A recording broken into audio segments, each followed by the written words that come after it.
جو محبتیں، جو لاڈ، جو شفقتیں اور جو پیار حسنین کریمین رضی اللہ تعالی عنہ کو ملا ہے،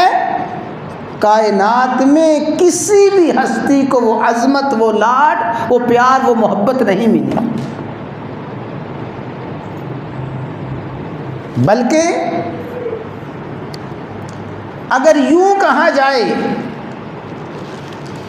کہ حسنین کریمین رضی اللہ تعالی عنہما کائنات کی محبوب ترین ہستیاں ہیں، جیسی محبتیں، جیسا پیار اور لاڈ ان کے حصے میں آیا، کائنات میں ایسی محبوب ترین ہستی کوئی بھی نہیں ہے۔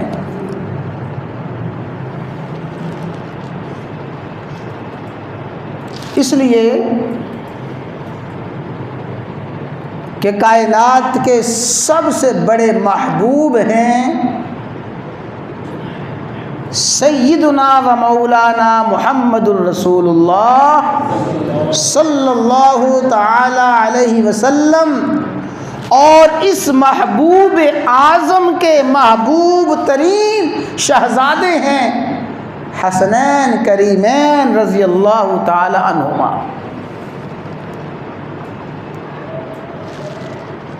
آپ کی ولادت مبارکہ ہوئی، آپ کو اطلاع ملی، رسول اللہ صلی اللہ علیہ وسلم تشریف لائے، اذن فی اذن الحسن والحسین، آقا علیہ الصلوۃ والسلام نے خود اپنی زبان نبوت سے، اپنی لسان رسالت سے حضرت حسن رضی اللہ تعالی عنہ، حضرت حسین رضی اللہ تعالی عنہما کے کانوں میں اذان دی، گویا سب سے پہلے اللہ کی وحدانیت،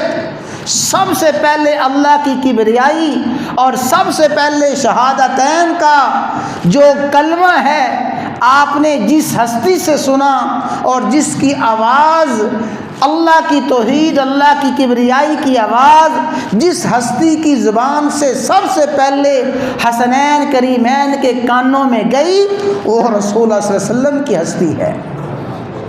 اذن فی اذن الحسن والحسین، آپ نے خود اپنے نواسوں کے کان میں اذان دی، اور پھر رسول اللہ صلی اللہ علیہ وسلم کی ایک سنت مبارکہ تھی کہ عام صحابہ کرام کے ہاں جب کوئی بچہ پیدا ہوتا، اس بچے کی تہنیک کے لیے، اس بچے کو گھٹی دینے کے لیے رسول اللہ صلی اللہ علیہ وسلم کی خدمت اقدس میں لایا جاتا،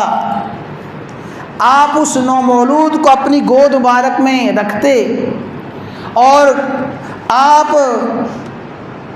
کھجور کو چبا کے نرم فرماتے، یا بعض مرتبہ آپ شہد اپنی زبان سے چاٹتے، اور وہ اپنا چاٹا ہوا شہد اپنے لعاب اور اپنے دہن مبارک سے نرم کی ہوئی کھجور اس نومولود کو کھلاتے۔ یہ تہنیک رسول اللہ صلی اللہ علیہ وسلم کی سنت بھی ہے، اور بے شمار صحابہ کرام کے بچے رسول اللہ صلی اللہ علیہ وسلم کی اس سنت مبارکہ کی سعادت سے مشرف ہوئے کہ آپ کو تہنیک اور آپ کو گھٹی حضور علیہ الصلوۃ والسلام نے عطا فرمائی۔ تو آپ کے کانوں میں اذان، اور اذان کے بعد حسنین کریمین کو گھٹی رسول اللہ صلی اللہ علیہ وسلم نے عطا فرمائی ہے۔ گویا یاد رکھیں، حسنین کریمین کے کانوں میں سب سے پہلے اللہ کی حمد و ثنا، اللہ کی تعریف لسان رسالت سے گئی ہے، اور آپ کے بطن میں، شکم میں جو سب سے پہلے چیز داخل ہوئی ہے، آقا علیہ الصلوۃ والسلام کو لعاب مبارک گیا ہے۔